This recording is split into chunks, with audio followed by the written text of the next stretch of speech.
লিখনের উত্তরে ফরিনা সন্তুষ্ট হলেন। শব্দর আলী কি দুর্ঘটনা ঘটেছিল জানতে চাইলেন। মাজিদ মাতব্বর সময় নিয়ে ধীরে ধীরে সব বললেন। সব শুনে লিখন আশার আলো দেখতে পায়।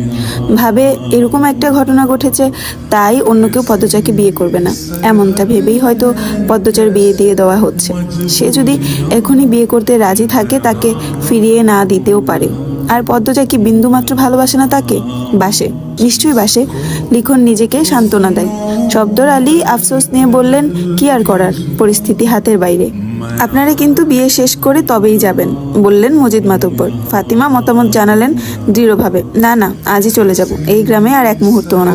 শব্দর আলী মৃদু করে ধমকে বললেন, কি বলছো? কিছুক্ষণ পর সন্ধ্যা, এখন ট্রেন পাবে কোথায়? কাল ভোরে না হয়ে যাব। রিদওয়ান অনুরোধ করে বলল, বিয়েটা শেষ হওয়া অবধি থেকে যান। দেখুন মেহমান হয়ে এসেই অপ্রত্যাশিত খবর শুনলেন, এজন্য খারাপ লাগছে, কিন্তু কিছু তো করার নেই, মেয়েটা জলে ভাসবে বিয়েটা না হলে। লিখন সঙ্গে সঙ্গে প্রতিবাদ করে বলল, পদ্মজাকে ফেলনা ভাবছেন কেন? কেউ অপবাদ দিলেই কি সে পচে যায়? রিদওয়ান কিছু বলতে গেলে মজিদ মাতব্বর কড়া চোখে তাকিয়ে থামতে বললেন। এরপর শিখাকে ডেকে বলেন, ওনাদের ঘরে নিয়ে যাও, আর আপনারা না করবেন না, আমি আপনাদের অবস্থা বুঝতে পারছি, বিয়ে অবধি না থাকুন, রাতটা থেকে যান। বাধ্য হয়ে ফাতিমা থাকতে রাজি হলেন। তিনি রাগে ফোঁসফোঁস করছেন। সব রাগ পড়ছে হাওলাদার বাড়ির উপর। মনে মনে এই বাড়ির বিনাশ চাইছেন তিনি। মেয়েটাকে তুলে নিয়ে যেতে ইচ্ছে হচ্ছে। লিখন তার চোখের মণি, নয়তো কি গ্রামের মেয়ে নিতে আসতেন? আর সেই ছেলের এমনভাবে ভাঙল। ঘরে ঢুকেই চোখের চশমা ছুঁড়ে ফেললেন বিছানায়। কটমট করে শব্দর আলীকে বললেন, তোমার না এক বন্ধু আছে মেজর, তাকে কল করে বলো মেয়েটাকে তুলে এনে লিখনের সাথে বিয়ে দিতে। আমার ছেলেকে হারতে দেখতে পারবো না। আহ, চুপ করো তো। সব জায়গায় ক্ষমতা চলে না, পরিস্থিতি বোঝার চেষ্টা করো। কিসের পরিস্থিতি? তুমি জানো তোমার ছেলের ব্যক্তিগত ডায়েরিতে আগে শুধু আমার নাম ছিল, সেখানে এখন বেশিরভাগ পদ্মজা নামটা লেখা। কতটা পাগল এই মেয়ের জন্য। এখন মেয়েটাকে ছেড়ে শহরে চলে গেলে ছেলের দেবদাস রূপ দেখতে হবে, আর আমি তা পারবো না। শব্দর আলী পায়ের মোজা খুলতে খুলতে বিরক্তি নিয়ে বললেন, তোমার যা ইচ্ছা করো, আমি পারবো না, ক্লান্ত আমি, শান্তি দাও। ফাতিমা কড়া কিছু কথা বলতে গিয়েও থেমে গেলেন। লিলি ঘরে ঢুকেছেন, লিখন আসেনি। আমিনা লিলিকে বললেন, লিখন কোথায়? কি জানি, ভাইয়া ব্যাগটা আমার হাতে দিয়ে বেরিয়ে গেল। রোদের কঠিন রূপ শীতল হয়ে এসেছে, মৃদু বাতাস বইছে, তবুও লিখন ঘামছে। সে পদ্মজাদের বাড়ি যাচ্ছে। আতঙ্কে ঠোঁট শুকিয়ে কাঠ, মাথায় শুধু একটা প্রশ্ন ঘুরপাক খাচ্ছে, আমি কি পাগলামি করছি? এত আয়োজন ভেঙে কি আমার হাতে তুলে দিবেন পদ্মজাকে? পদ্মজা আমাকে দেখলে কি কাঁদবে? ভালোবাসিনি একটুও? মায়া নিশ্চয় জন্মেছে। লিখন আকাশের দিকে তাকিয়ে মনে মনে আল্লাহর কাছে অনুরোধ করে, আল্লাহ সব যেন ভালো হয়। পূর্ণা বারান্দার চেয়ার নিয়ে বসে। বাড়ির পিছনে গীত গাইছে অনেক, সাথে তাল মিলিয়ে দুই বুড়ি নাচ করছে। পুরো বাড়ি সাজানো হচ্ছে রঙিন কাগজ দিয়ে। উঠানের এক কোণে লাল বড় গরু বাঁধা, বিয়ে উপলক্ষে জবাই করা হবে। চারদিকের এত আনন্দ পূর্ণার মন ছুঁতে পারছে না। প্রথমত সে মানসিকভাবে বিপর্যস্ত, কিছুতেই স্থির হতে পারছে না। দ্বিতীয়ত পদ্মজার জন্য লিখন শাহ ছাড়া অন্য কাউকে তার পছন্দ হচ্ছে না। সব মিলিয়ে সে বিরক্ত, চোখ ছোট করে বাচ্চাদের খেলা দেখছে। হুট করে চোখে ভাসে লিখনকে। পূর্ণা দ্রুত চোখ কচলে আবার তাকালো। সত্যিই তাই, খুশিতে আত্মহারা হয়ে পড়ে সে।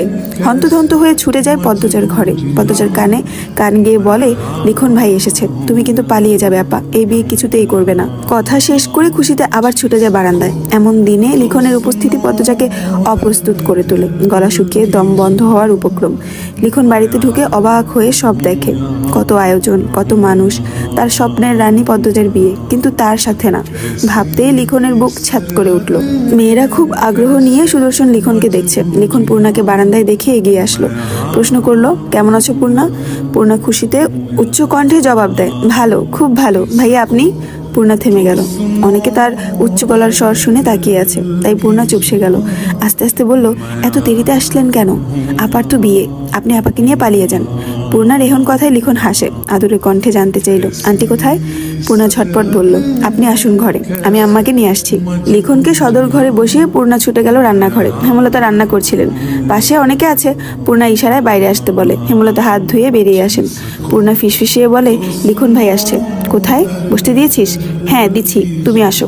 হেমলতা ব্যস্ত পায়ে হেঁটে সদর ঘরে আসেন। এসে দেখেন দুজন বয়স্ক মহিলা অনবরত লিখনকে প্রশ্ন করে যাচ্ছে।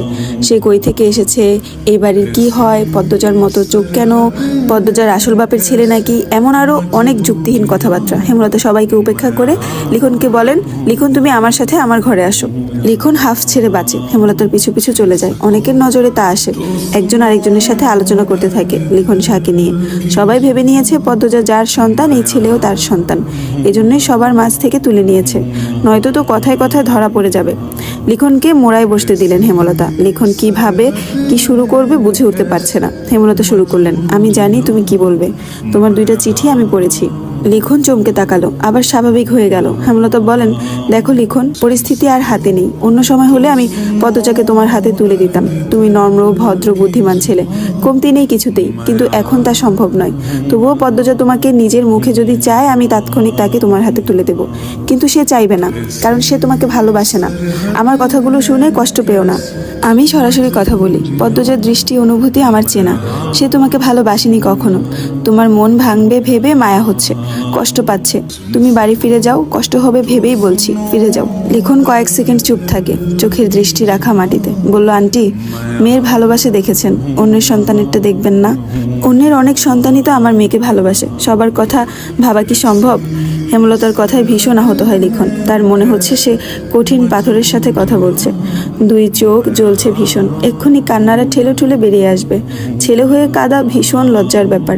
লিখন নিজেকে সামলানোর চেষ্টা করলো। হেমলতা কঠিন স্বরে বললেন, তুমি পদ্মজার রূপের প্রেমে পড়েছো লিখন। লিখন সঙ্গে সঙ্গে চোখ তুলে তাকায়, বলে, আন্টি ক্ষমা করবেন, কিছু কথা বলি। পৃথিবীতে যে কয়টা সফল প্রেমের গল্প আছে, তার মধ্যে 99 সৌন্দর্যের টান দিয়ে শুরু হয়। এরপর আস্তে আস্তে ভালোবাসা গভীর হয়। মানুষটাকে নিয়ে ভাবতে গিয়ে, মানুষটাকে নিয়ে স্বপ্ন দেখতে গিয়ে ভালোবাসাটা আকাশ ছুঁয়ে ফেলে। সময়ের ব্যবধানে সে মানুষটা শিরা উপসরায় বিরাজ শুরু করে। তখন তার অন্যান্য গুণ চোখে ভাসে, ভালোবাসা আরও বাড়ে। কারো কারো তো দোষও ভালো লেগে যায়। তখন অবস্থা এরকম হয় যে রূপ নষ্ট হয়ে গেলেও মানুষটাকে আমার চাই। এজন্যই বুড়ো বয়সে কুচকে যাওয়া মানুষটাকেও ভালোবাসতে ইচ্ছে করে। অথচ শুরুটা হয় সৌন্দর্য দিয়ে। আন্টি, আমি পদ্মজার রূপে মুগ্ধ হয়ে গিয়েছিলাম, এটা সত্যি। কিন্তু গত কয়েক মাসে সারাক্ষণ পদ্মজাকে ভাবতে গিয়ে আমি সত্যি সত্যি পদ্মজাকে ভালোবেসে ফেলেছি। পদ্মজার রূপ আগুনে ঝলসে গেলেও এমন করেই বাসবো। প্লিজ আন্টি, কথাগুলো শুটিংয়ের ডায়লগ ভেবে উড়িয়ে দিবেন না। বাস্তব জীবনে মুখস্থ ডায়লগ আমি আওড়াই না। লিখনের কণ্ঠ গম্ভীর, কিন্তু চোখ জলে ছলছল করছে। হেমলতা স্তব্ধ হয়ে যান।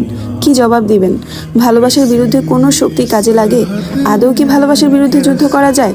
তিনি সময় নেন, এরপর বলেন, আমার পদ্মজা তোমার কাছে খুব ভালো থাকতো লিখন, কিন্তু কিছু সমস্যা সমাজে আছে যার মুখোমুখি আমি হয়েছি। জেনে শুনে আমার মেয়েকে সেসবের মুখোমুখি কি করে হতে দেই?